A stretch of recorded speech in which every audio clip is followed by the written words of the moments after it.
In nature, the giving and receiving of sexual pleasure has many benefits. It helps to diffuse hostility, encourage cooperation, and build alliances, whether the context is heterosexual or homosexual. And that physical contact isn't limited, of course, to genital contact. There's a lot of grooming that goes on, a lot of very close physical togetherness, and it's by being together physically very close that they can work together. And you don't get team play without very close coordination. Human sexuality is infinitely more complex. We have culture, religion, civilization. We have to resolve the conflict between our natural urges and the rules.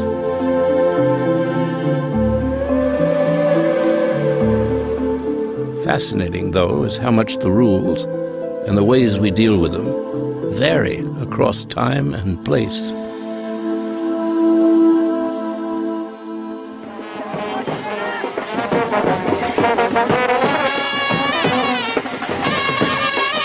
An Indian wedding. The crowd celebrates the arrival of the groom.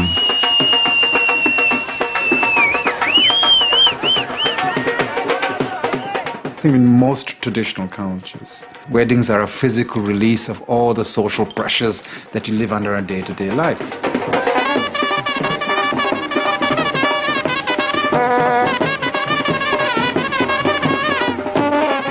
People who are from the low middle class, working class environment work 12, 14 hours a day. There is no privacy, there's no space, there's no ability to be yourself. It's a life of conformity, where you have to conform to the social rules and the family rules and obligations. A wedding is a way of release.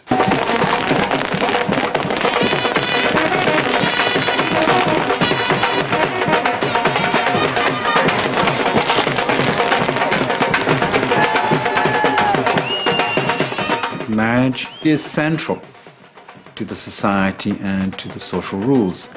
Without marriage, you are nothing. Without marriage and without a male son, you have no real social role.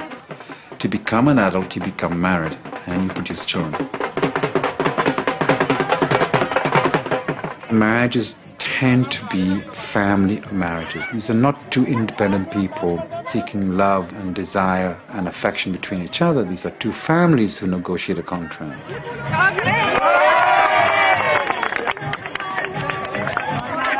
Inside marriage, there is very little affection between husband and wife. Between husband and male friend, there's a lot more affection. We live in a culture which is homosocial, focused around male bonding. You see a lot of this in all across South Asia, where two men holding hands and casually put their arms around there. And the affection is between two males, not between a man and a woman. The point was made startlingly clear at this wedding.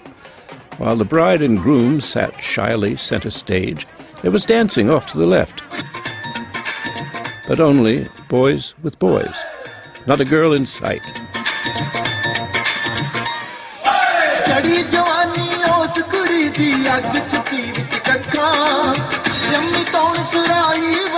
A wedding gives an opportunity for that male bonding to go on, the sort of bump and grind of the dance and the eroticization of that space.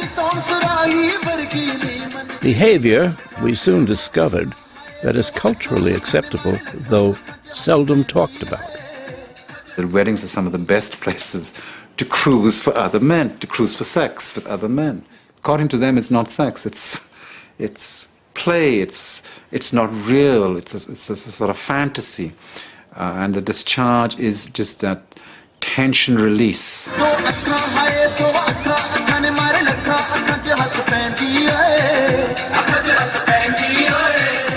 Male's first sexual contact tends to be another male, not a female, because they don't have access to females. Young men don't know anything about women's bodies, and young women don't know anything about male bodies.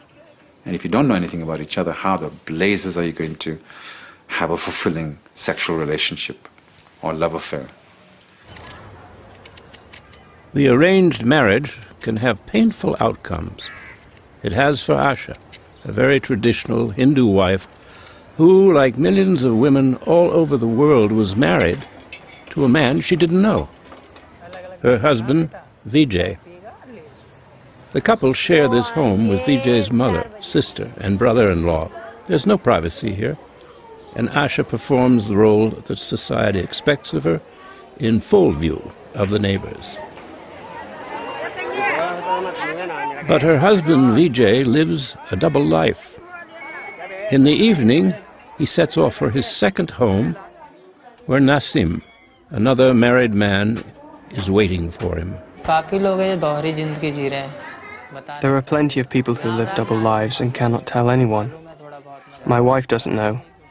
My mother knows but prefers not to.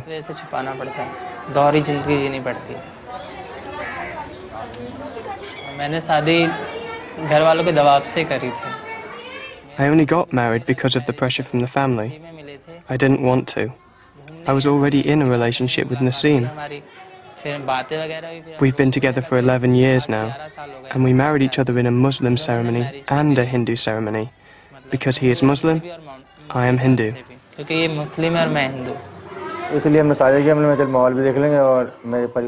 Our problem is that we're afraid of society, of pressure from relatives.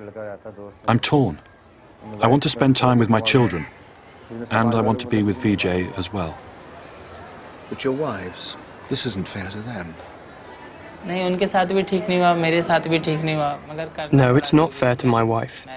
It's not fair to either of us. We were forced into this. And I feel very troubled because I can't give her the things that a loving husband should.